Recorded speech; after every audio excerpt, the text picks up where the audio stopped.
There's laughing, she's smiling, she's beautiful. They're buying alcohol for a date night at home. Very playful, very happy.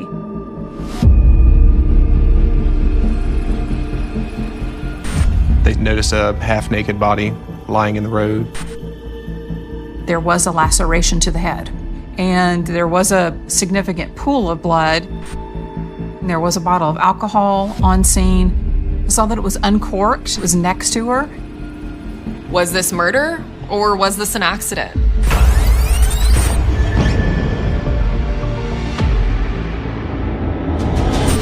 Kat belonged to a members-only type of website service.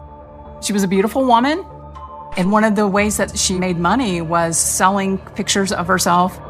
It's one of the dangers of having a following on the internet. There are bad followers out there. She was a great mother. They focus on her risky endeavors online, and she was so much more than that. Looking at the video, everything looks great. It's sad to think that these are her final moments.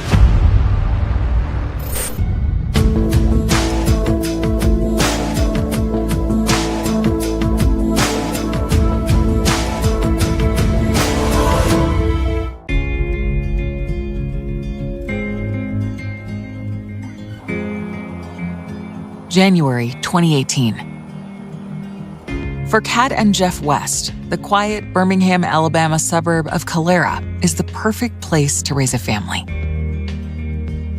Kat was a very special person, and her energy was magnetic. Everybody was drawn to her. Jeff was a very nice guy. He was very approachable and super sweet. It seemed like a match made in heaven.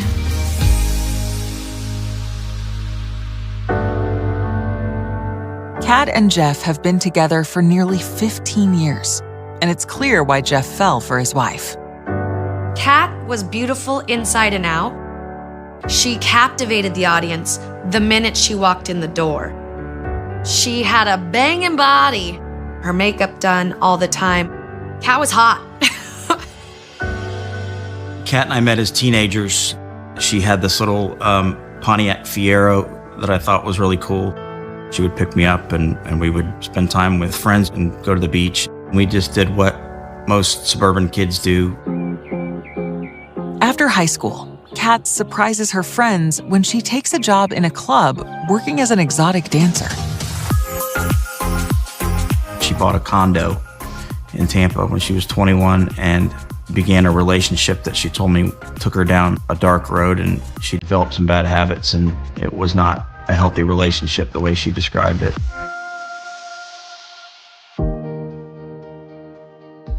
But when Kat turns 29, a chance encounter turns her life around. She meets Jeff West, a recruiter for the Army, and it's love at first sight. They met in 2004 at a Super Bowl party. She just described him as a really sweet guy, and he was the person that she had sort of been waiting for, and the answer to her dreams and her knight in shining armor. Her life changed.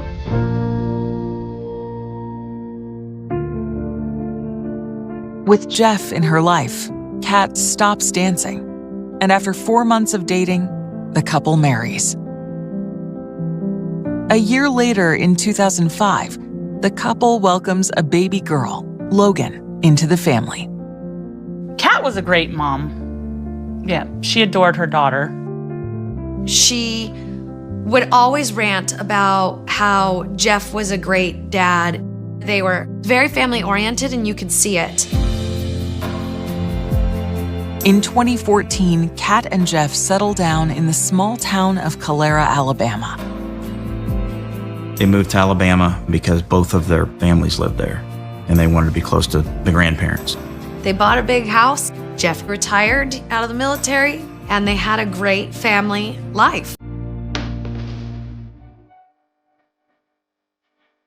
Jeff finds work as a campus police officer at a local college, while Kat is a stay-at-home mom. But the fun-loving couple still finds time to let loose. She was the life of the party. That was her role. She loved it. Friends love to follow Kat's life through her fun posts on social media. It seemed like she was in a really good spot. She was very happy in the place that she always wanted to be.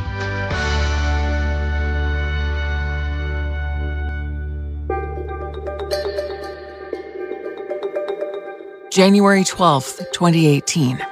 Kat and Jeff are heading out for a date night. They dropped their daughter off at her grandparents' house, and they were going to have a good night.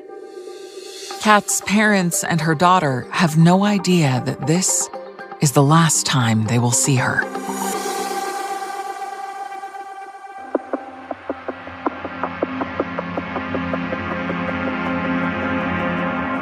In the early morning hours of January 13th, 2018, a 911 call comes into the Calera Police Department.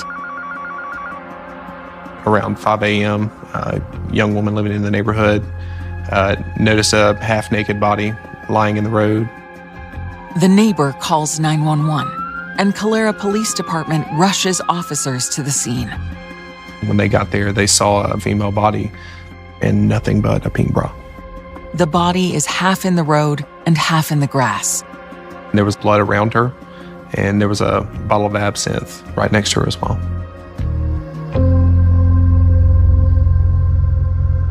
Here in Alabama, the coroner's job is to go out on the scene, determine what the cause and manner of death is. She was a blonde female, very petite, maybe 30s, 40s. There was a laceration to the head, and there was a significant pool of blood. Also, looking around scene, we noticed that there was a cell phone on scene, there was a bottle of alcohol on scene.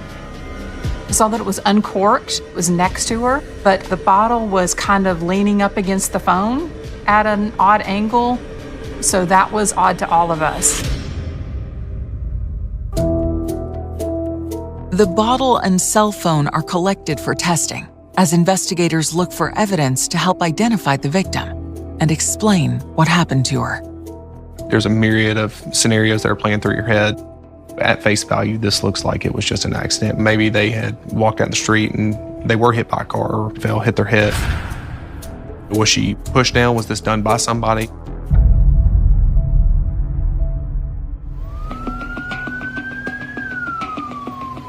As police examine the scene, a local resident tells officers they recognize the woman as their neighbor, Kat West, and points out her home right across the street.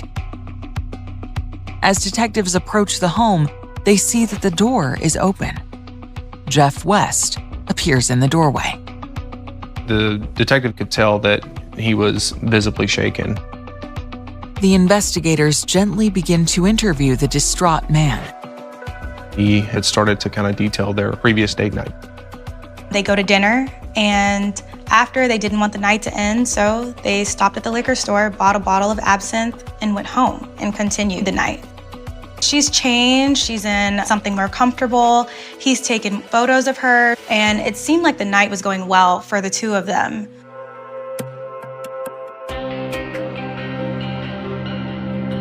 Jeff tells the investigators that he and Kat returned home around 9 p.m., and he had shared some photos from their fun night together on social media, including one of the bottle of absinthe they were drinking.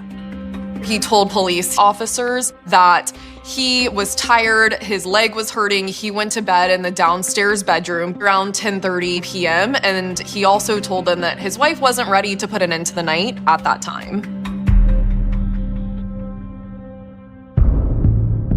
Jeff tells the detectives much of the night is muddled in his memory, but it was the sound of the police sirens that woke him up, right before they came up to his door. After a couple of drinks, sometimes you don't remember, or if you do remember, everything isn't so clear. At this point, you really have no leads as to really what happened, who did it, and where to even start. The question then has to be asked, was this murder or was this an accident? Jeff was the last person with her, so I mean, at that point, it makes him the first suspect. Detectives discover images of Kat West's final moments. This is the last time we saw Kat West alive. She looks smiley, cheek to cheek. The two of them are walking through the store. And the more they learn about their victim, the more complex the case becomes. She had 50,000 followers across social media accounts. Kat was too friendly on occasion. Kat was too welcoming. And I feel that probably could have backfired at some point.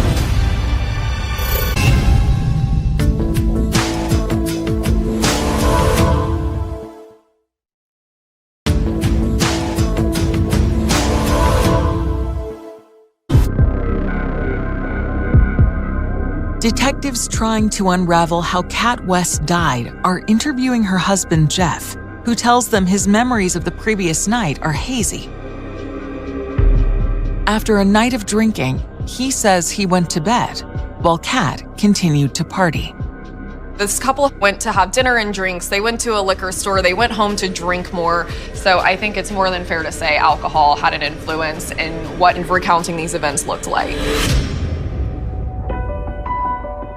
But as the interview goes on, Jeff does admit he remembers one other thing about the night. Jeff told officers that he was a little aggravated that she was looking at her phone too much. He told police officers that he felt like she was not paying attention to him. He threw her phone outside and he went to bed. He was off. Jeff told officers she could have went outside, fell as she was trying to get her phone, or it wasn't unlike her to go outside in the middle of the night after drinking and jump on the trampoline. If she was jumping on the trampoline, which was in their yard, we would have seen a trail of blood. The police department had to rule that out. Maybe she got too intoxicated and walked outside, tripped and fell and hit her head, and nobody knew about it. They were both intoxicated. Maybe he had passed out before she had come back.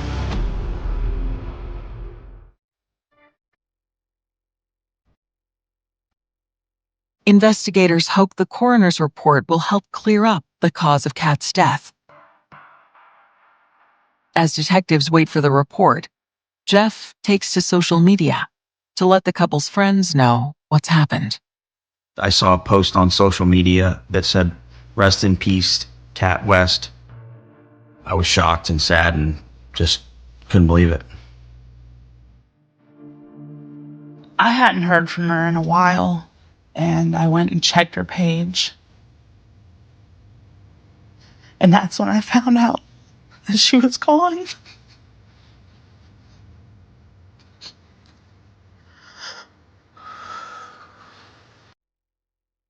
I immediately reached out to Jeff and said, "Wait, what? What happened?" He spelled it out for me. He didn't remember what had happened. He woke up with the dogs barking and his door open. The cops were at his door. I was shocked. He was worried about his daughter and getting life moving forward without his wife, her mom, Kat, being in the picture. The coroner's report comes in the next day, January 14th. It doesn't give the detectives the clarity they are hoping for. Forensics came back with the autopsy report, and it was determined that she died from blunt force trauma to the head. So the skull was cracked. Someone struck her in the head, and she ultimately died from brain swelling.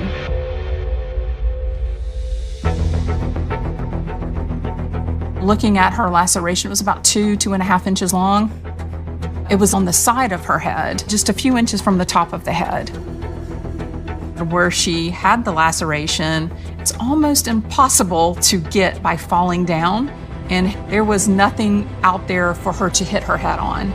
So we knew that did not happen.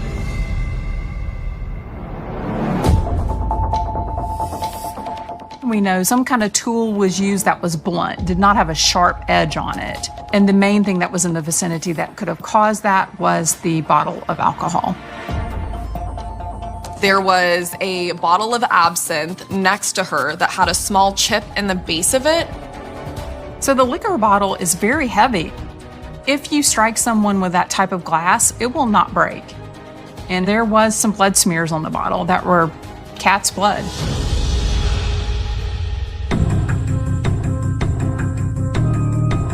I think someone struck her with the bottle. So you think, what happened? Did somebody come in? Was this just a stranger in the night, or she, by happenstance, end up with somebody on the street? The only fingerprints analysts find on the liquor bottle are either Kat's or Jeff's. But detectives know that doesn't prove anything, because the couple shared the bottle earlier in the evening. Although the coroner's report doesn't point to Jeff West as a suspect, the detectives feel it doesn't rule him out either. The last person she was seen with was her husband, so you start to think, well, is there something that we missed? Is there something that we could press further on with him? So the investigators start digging deeper into Jeff's story about the night his wife died. They visit the liquor store where the couple stopped before returning home. You go to the liquor store, ask the employee that was on shift that night if they had seen them in there, pull security footage to verify. But when investigators view the footage, what they find is the opposite of a couple on the verge of a violent conflict. You can see Kat West. This is the last time we saw Kat West alive. The two of them are walking through the store. She looks smiley, cheek to cheek. Jeff West slaps her butt. It honestly leaves you with more questions than it does answer any of what might have happened.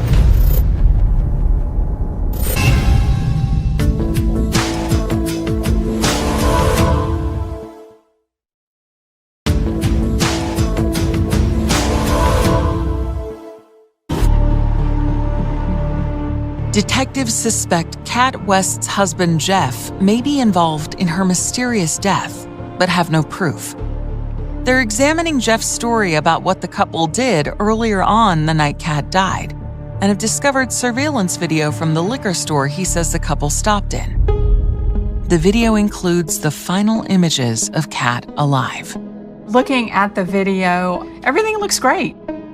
The two of them just wrapped up a date night, seemingly having a nice time, flirting with each other in the liquor store.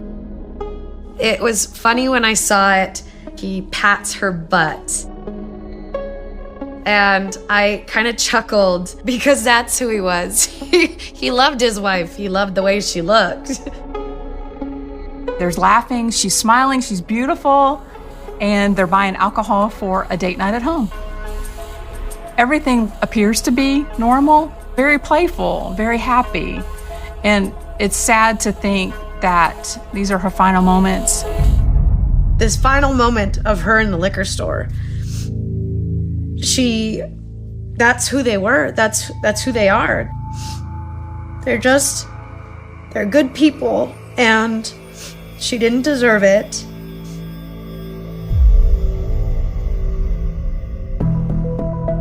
The footage seems to corroborate Jeff's story that he and Kat are simply enjoying a fun night out. Detectives don't believe the images show him acting like a husband who will kill his wife in a few hours. It looks like his entire story checked out, and that they did indeed have a fun night together, and that was it. There's no reason we should list him as a suspect. Kat's friends are equally convinced that whatever happened to her, Jeff isn't to blame. He never seemed overbearing. Like, I never heard them argue or anything. They just had an interesting relationship, but it seemed like in a really good way. I don't think there's a harmful bone in Jeff West's body. I've never seen Jeff be an angry person. I've never seen him act in anger.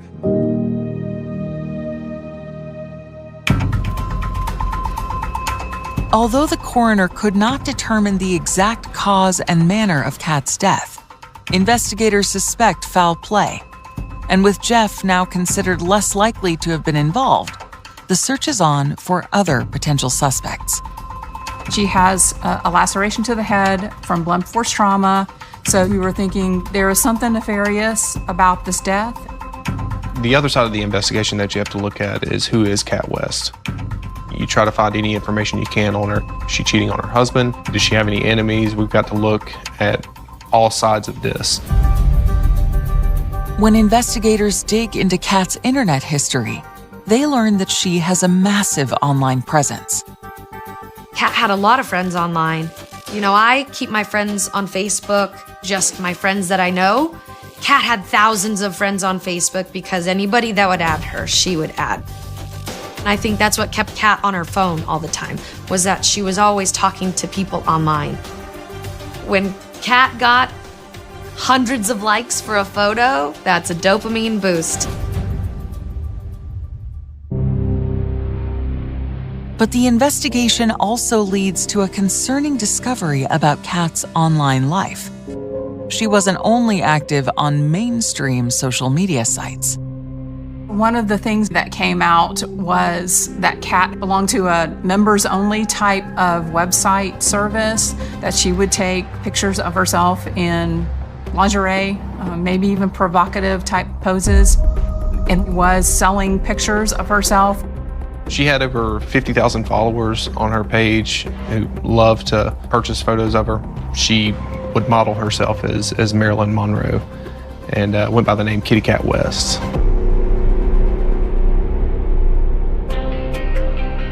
She had told me that she sold her photos online, and she showed me a couple of them. I was shocked to see what I saw. They were revealing in nature. They showed her butt, her boobs, cute poses, lingerie, and people would ask for more and they would have to pay some more money to get more. She was open about it, and Jeff knew it. The adult stuff that she was doing online, it surprised me at first, but I think it probably filled a void for her, or it gave her some validation that she might have been craving. Detectives realized that any one of Kat's 50,000 plus followers could have taken an online fantasy about Kat too far. As a woman, when you are beautiful and you are showcasing yourself to these people, having a lot of followers like that, some of them may think they know you. Some of them might try to find where you live or where you frequent. There are bad followers out there. It's one of the dangers of having a following on the internet. Kat was too friendly on occasion. Kat was too welcoming. I think Kat could have gotten herself into some sticky situations, and I feel that probably could have backfired at some point. There were questionable comments that raised an eyebrow for investigators. Did one of these followers go rogue and stalk her, come and find her? You have to take that into account.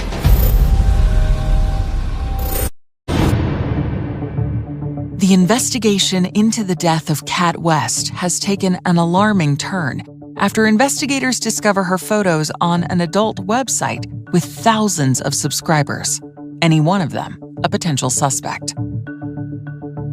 You see this blonde bombshell.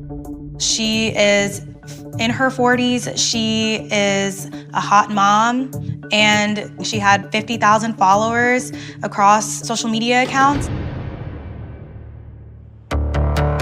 News of Kat's online activities clouds the investigation in another way, as it quickly grabs headlines in her suburban Alabama home. It took off so quickly. Before we could even fathom it. You know, it's on all these news outlets.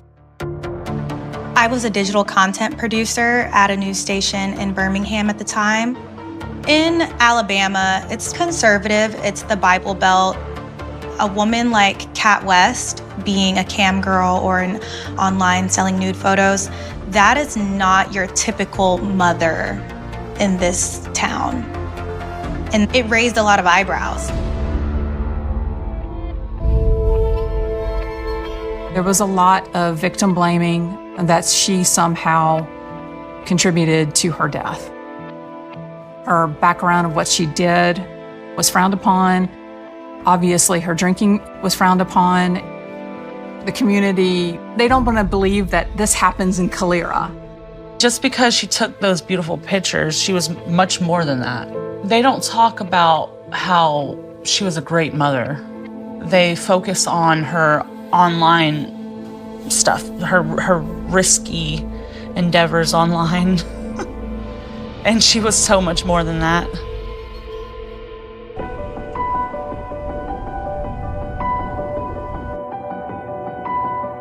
Investigators begin digging into Kat's vast pool of online followers, searching for anyone who might raise a red flag.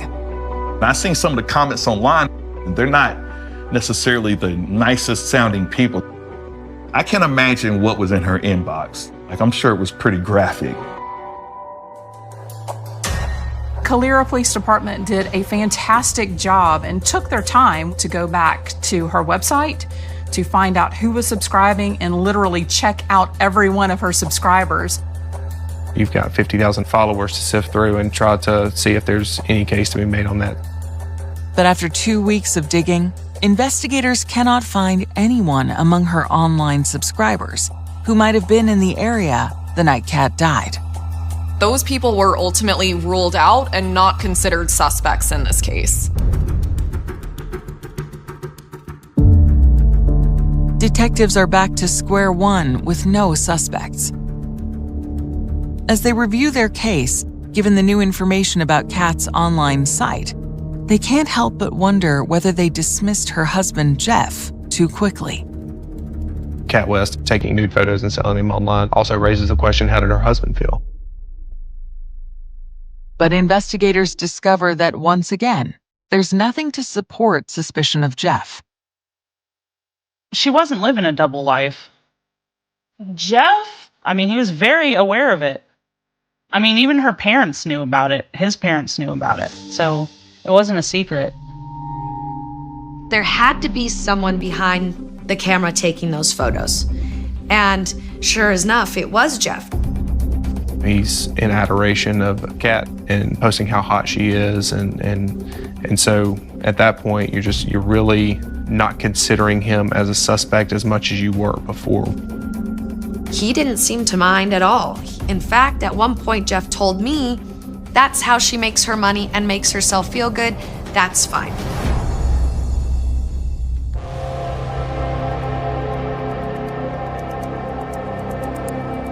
So from there, you just go back to the drawing board, right? When detectives go back to their case file, they discover something curious, something they believe deserves a closer look. The Wests had an ADT security system at their home, and that provided some telling information. It had a log of when their front door opened and closed. So by Jeff's story, he went to bed at 10:30 that night, but when they checked his security, that's where they started finding out that the timelines of the events that he described, they weren't exactly matching up. His ADT system showed the front door opened at 1:51 a.m. and stayed open for more than 4 hours past that point. The times in which that front door had opened was also past the time Jeff West said he went to sleep. It could have been his wife, it could have been Jeff, but we don't know that. Let's not forget that it's January and the door is wide open. If you slept even a few hours with the door wide open, your home is cold. You wake up and you're like, oh my gosh, the door is open. I need to figure out, why is my door open?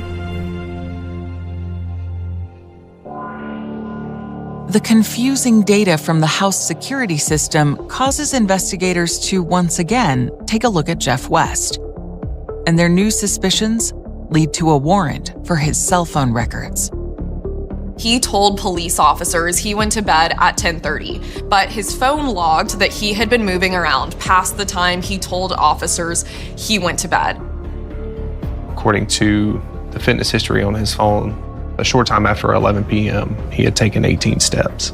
The data from the phone and the door opening and closing were not exactly matching what he was telling them. And some of the text messages with his wife found on Jeff's phone are troubling to investigators. Looking at some of the text, it was obviously not a relationship that was perfect. she felt that he wanted to leave her. There were multiple texts with this back and forth of, should we split up? Should we stay together? She's telling him, I know you're scared to tell me if you don't want to be with me, but it's hurting me by lying. There were some fundamental issues wrong in the relationship. And the text just kind of highlighted those. All the way leading up to her death, they had these texts going on. When investigators learn that Jeff is apparently not telling the truth about the timeline of his movements that night, they start to question everything else he has told them. There are still a lot of holes and gaps into what really happened that night. But at that point, there was no other person of interest. There was no other suspect. It was Jeff West and Jeff West only that was being looked at as the murderer of his wife.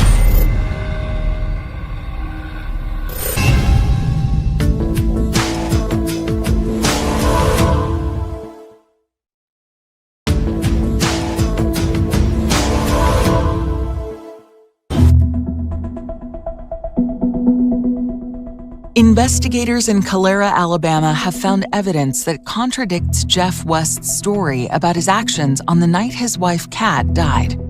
After ruling him out earlier, the detectives are now again looking at him as a potential suspect. Jeff had said that they had gone out on date night. They had come back home. They had taken pictures for her social media. They were in an argument about the phone because she was on her phone quite a bit. And he had gone to sleep and didn't know where she was. He said his leg was hurting from a former injury he sustained in the Army, and so he went to bed, and Kat stayed up from there.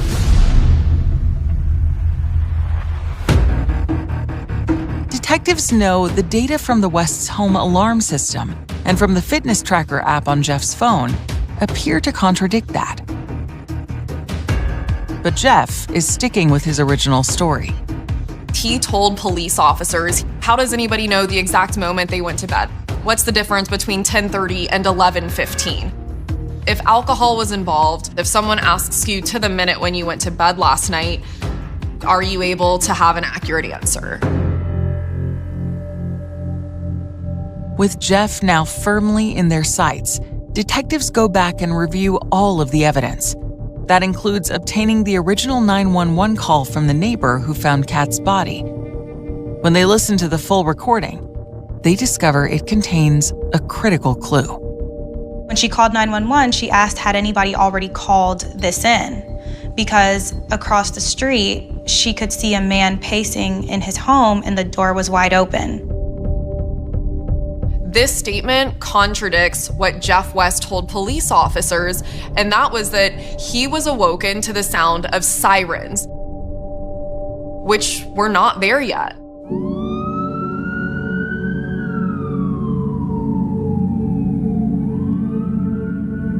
Jeff's whole story seems to be falling apart. Next, the investigators conduct a careful re-examination of the evidence found near Kat's body.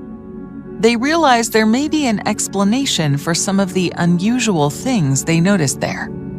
We did see a cell phone on scene. There was a bottle of alcohol on scene. And it is weird that the bottle was kind of leaning up against the phone at an odd angle. You would think if you were intoxicated that the bottle would be just randomly down on the ground, not propped on the phone. If Jeff was involved in his wife's death, they wonder, could he have staged the scene, trying to make it look like an accident? But it's when they re-examine Jeff's fingerprints on the absinthe bottle, previously dismissed because he was known to have held it earlier in the night, that the loudest alarms are set off. The location of the fingerprints on the bottle of absinthe wouldn't be if you were to just grab a bottle. They were positioned if you were holding it upside down by the neck. Detectives realize this could be because Jeff was holding the bottle of absinthe as a weapon. And they now put together a theory of what they believe happened the night Kat died. Probably Kat was on her phone and that irritated him, and Jeff threw her phone outside. And then afterwards, they took pictures, and she only had the bra on. And obviously, something went wrong. Probably her asking where my phone is. And she went out to find the phone. He followed her out there, and things escalated.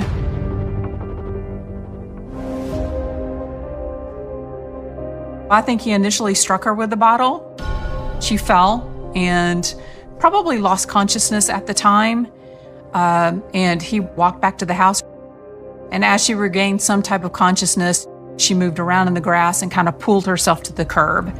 She was in a fetal position, but probably because she was cold. She was just clothed in a pink bra, no other clothes.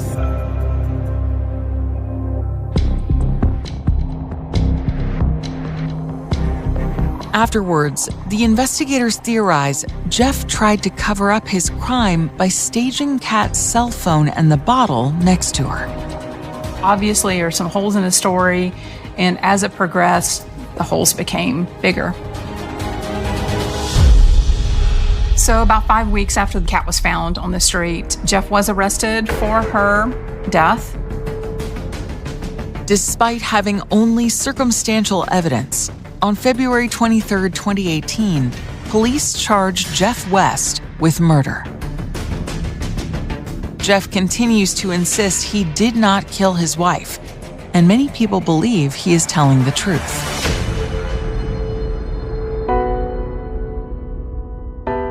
Kat West's family, her parents, her friends, all sided with Jeff West.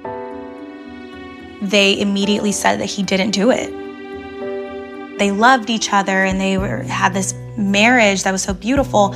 And although they argued here and there, like, that's just marriage. That's what comes with it. When I first found out, I couldn't believe it. I'm like, Jeff? Jeff hit her with a bottle?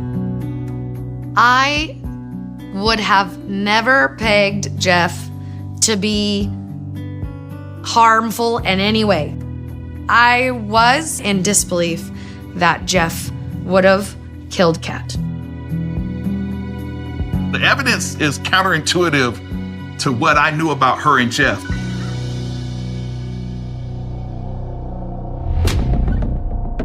Hoping to avoid a lengthy trial with an outcome they can't be certain of, prosecutors make Jeff an offer. He was offered a plea deal from the prosecution for time served plus 2 years probation. He turned that down. So you're turning down that for possibly spending years in prison. It made you wonder, is he really innocent? Maybe he didn't do it.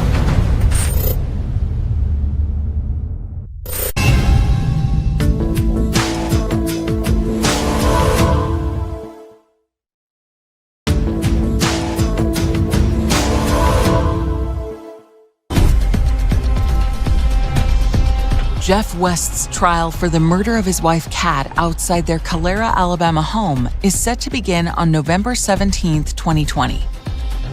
Jeff was offered a plea deal where he would serve time at a lesser charge. He would get out of jail earlier, prison earlier, but he did not want to do that. He wanted to pursue a jury trial and still maintain his innocence. I was shocked when Jeff didn't take the plea deal, but I understood why. If that's your story and you're sticking to it, why would you take the plea deal? Prosecutors argue that Kat's death was not an accident. That Jeff West bludgeoned her to death with an alcohol bottle following an argument.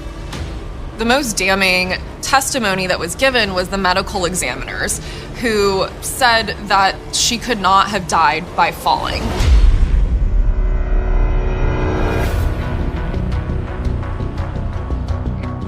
Prosecutors present jurors with the home alarm data and information from Jeff's fitness tracker suggesting he lied about his actions on the night of Kat's death.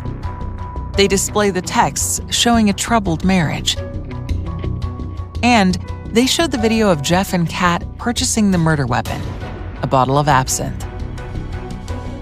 But Jeff's lawyers counter that the investigation was not able to prove that the bottle was in fact used to kill Kat. When Jeff West's attorneys were presenting the case to the jurors, they were saying, we don't have a murder weapon. We don't have a motive. These two were in love. It's not Jeff West. After a week of testimony, both sides rest their cases. When the jurors went to deliberate, I thought it could go either way. The jury's options were murder, manslaughter, or innocent. I thought that they were either going to pick one of the extremes, that he killed her with intent or that he didn't at all. The jury came back after their deliberations and read their verdict.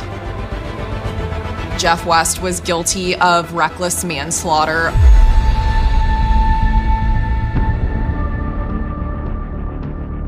Jeff wasn't necessarily planning for this to happen. They had gone out, they had gotten drunk, they had gotten disgruntled about something and maybe gotten into an argument. It wasn't premeditated murder, it was more of a reckless killing. To see them fall in that middle ground that he was responsible for killing her but did not intend to was interesting, because that wasn't a story told by the prosecution or the defense. The defense is over here saying he didn't do it at all. The prosecution is saying he did and he meant to. The jury decided neither of those narratives held true. Jeff West was sentenced to 16 years.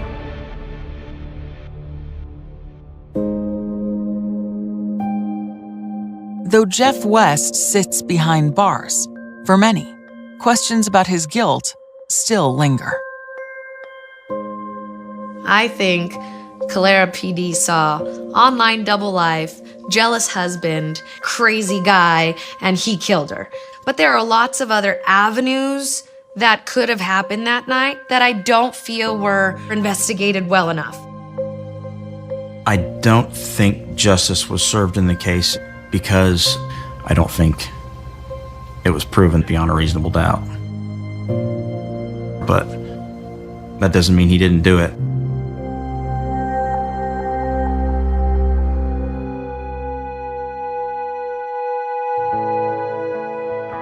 The thing I miss most about Kat is her glowing attitude. She was always there as a friend.